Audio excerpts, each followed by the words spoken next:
Picture this. He pulls into the parking lot in a blacked-out Mercedes.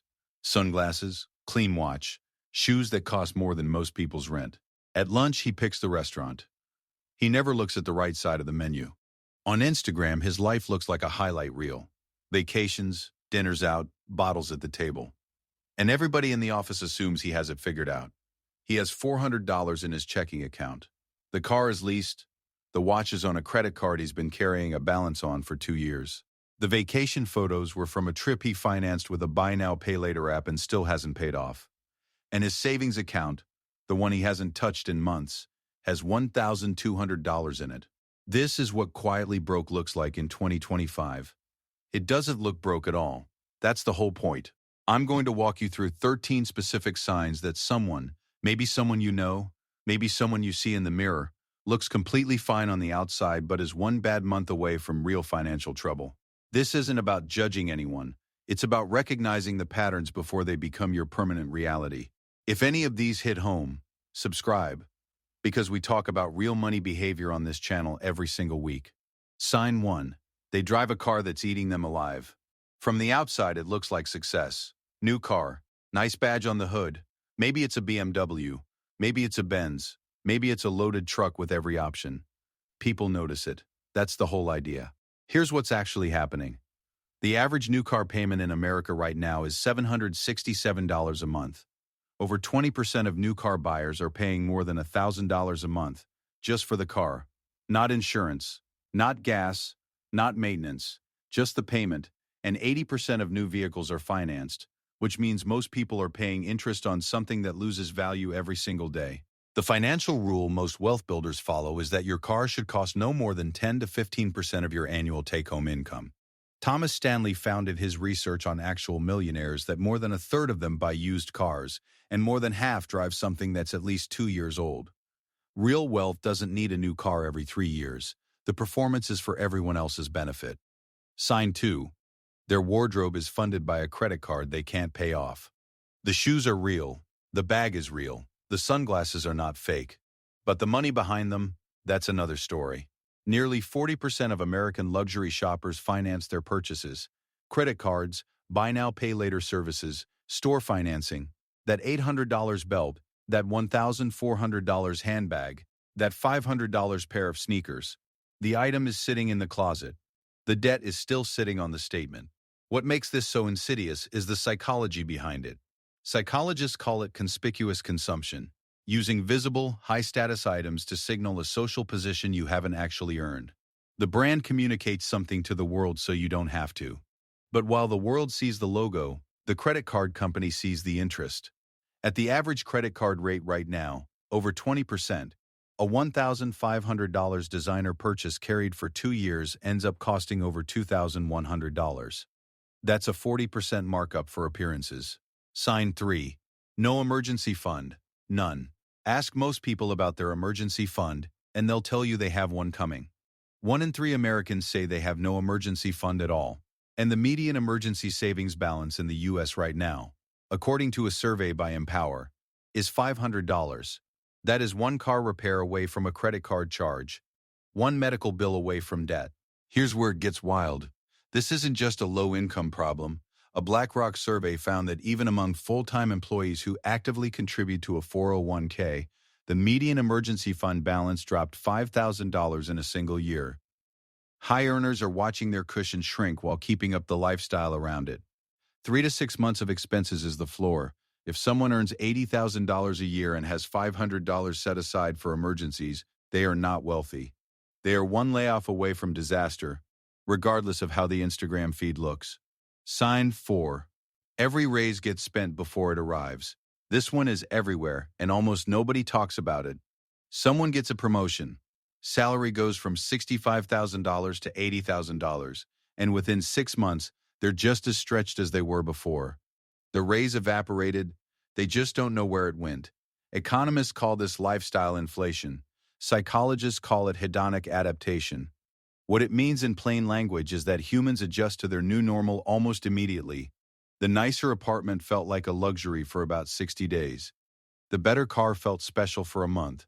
Then it became baseline, the new floor, and the pressure to upgrade started building. A 2025 Fortune investigation found that even workers earning over $500,000 a year report living paycheck to paycheck. Not because $500,000 isn't enough, because their spending scaled with every dollar that came in.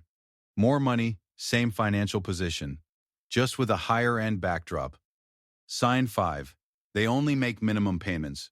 This one is quiet, which is exactly why it belongs on this list. Nobody announces it. But 26% of Americans with revolving credit card debt say they generally only make the minimum payment each month. 1 in 4. Here's the math.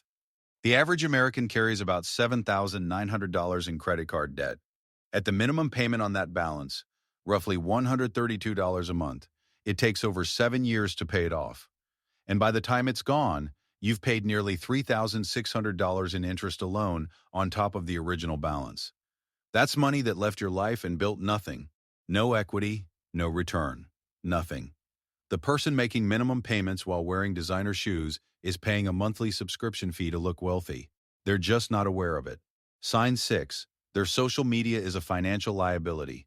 The posts are curated. The captions are aspirational. The locations are places that cost money to be in, and every single one of those posts is a financial decision they made, often a bad one, wrapped in good lighting. Studies consistently show that social media exposure to other people's highlight reels directly increases spending. It's social comparison theory in action. We evaluate our lives relative to the people around us, and when those people appear to be living better, we spend to close the gap, even when the gap isn't real. The quietly broke person is spending to post. The dinner isn't just dinner, it's content. The trip isn't just a vacation, it's optics. And the bill comes regardless of how many likes the photo gets. Nearly half of Americans admit their emotions have caused them to buy more than they could afford. Social media is one of the most powerful emotional triggers we have. Sign 7. They're renting in a zip code they can't afford. The address sounds impressive. The building is nice. The neighborhood has good restaurants and good energy and a certain kind of image. And it's taking up 40, maybe 45% of their take-home income every single month. The standard rule is no more than 30% of gross income on housing. If someone is blowing past that to live somewhere they can post about, the rest of their financial picture is getting squeezed. Groceries on credit, savings on hold, retirement contributions paused, but the address sounds good at parties. This is one of the clearest examples of spending on the image of a life instead of building an actual one. The zip code doesn't go on your net worth statement, it goes on your lease. Sign 8. No investment accounts, or ones they never touch. Over half of American households, 54%, report having no dedicated retirement savings at all. Not a low balance, nothing. And among working Americans, 44% don't participate in any retirement savings plan, even when one is available. But here's what quietly broke really looks like. They have an account. A 401k they enrolled in years ago. A Roth IRA they opened and never funded again. The account exists on paper. The contributions stopped when the lifestyle got more expensive. The balance hasn't moved in 2 years. Time in the market is the only thing you can't buy back.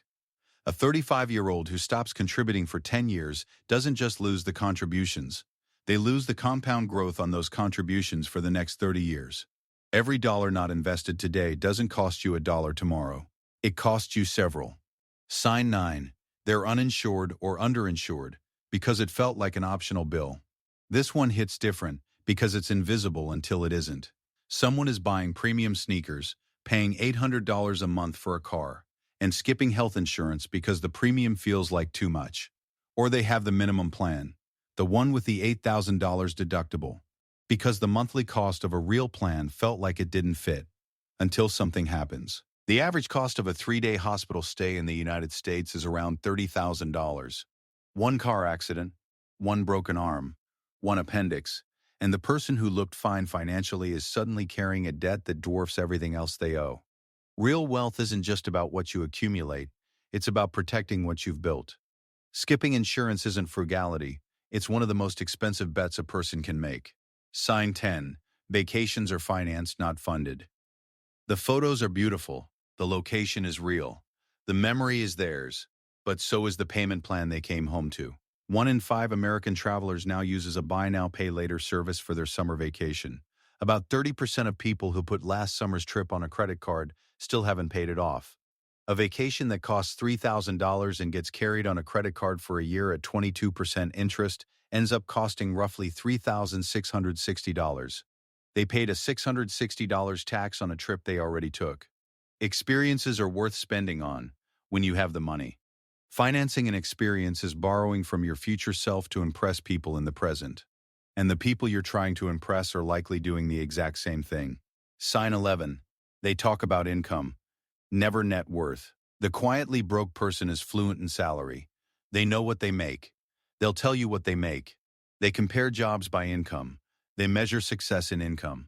But ask them about net worth, what they actually own minus what they owe, and the conversation gets uncomfortable fast. Income is a flow. Net worth is a snapshot. Someone earning $150,000 a year with $180,000 in debt, no savings, and a leased car has a negative net worth. Someone earning $55,000 a year with a paid-off car, a funded emergency account, and $40,000 in investments is building something real. The number on the paycheck doesn't tell you who's winning. The number on the balance sheet does. Real wealth is measured in what you keep, not what you earn. Sign 12. Peer pressure is running their financial life. The group is going. Everybody's going. It's so-and-so's birthday, or a destination bachelorette, or a concert, or a restaurant that costs $200 a head. And saying no feels like falling behind socially, so they say yes, every time. This is social comparison theory operating at full speed. The pressure to keep up with the spending habits of your peer group is one of the most underrated forces in personal finance. It doesn't announce itself. It just shows up as a series of yes decisions made to avoid discomfort, and each one quietly bleeds the account. The person doing this isn't weak. They're human. But the cumulative cost of social spending, trips, dinners, events, gifts, can easily run $500 to $1,000 a month for someone in their late 20s or 30s. That's $6,000 to $12,000 a year going toward maintaining a social image instead of building financial security. Multiply that over a decade, and we're talking about a six-figure difference in retirement savings. Sign 13. The bank account resets to zero every month. This is the one that ties all the others together. The paycheck comes in, the bills go out, rent, car, subscriptions, credit card minimums, the dinner from last weekend. And by day 20, there's not much left. Day 25, even less. Then the next paycheck comes in, and the whole cycle starts over. It looks fine from the outside because the checks keep clearing. The lifestyle continues. There's no crisis. But there's no margin either. No buffer. No accumulation. No forward motion. According to Lending Club, 62% of Americans are living paycheck to paycheck right now. And this isn't just lower-income households. Half of workers earning over $100,000 report the same thing. The income went up. The savings rate didn't move. The cycle just runs at a higher altitude. The bank account that resets to zero every month isn't a cash flow problem. It's a priority problem. So let's go back to where we started. The guy in the leased Mercedes, the woman in the designer shoes, the couple at the nice restaurant on a Tuesday night. They look like they have it together. Maybe they do. But if they're checking off this list, the car that costs too much, the credit card balance they're only paying the minimum on, no emergency fund, no investments, a rent payment eating 40% of their take-home, vacations on BNPL, a bank account that zeroes out every month. The facade is doing a lot of heavy lifting. Here's the truth that changes everything. Looking broke and being broke are two completely different things. And looking rich and being rich are two completely different things. The person driving the 10-year-old Honda with $80,000 in investments and a funded emergency account is in a better financial position than the person leasing a BMW with nothing saved. Wealth is not the car in the driveway. It's the options you have when life goes sideways. The goal isn't to look wealthy. The goal is to be free. And freedom starts the moment you stop spending money to manage other people's perception of you and start spending it to build something that actually belongs to you. Tell me in the comments, which one of these signs hit closest to home? Be honest, I read every comment. If this video showed you something you needed to see, hit the like button and share it with someone you think could use the reminder. And subscribe if you haven't, because next week we're getting into something that will completely change how you think about the raises you'll get for the rest of your career. I'll see you in the next one.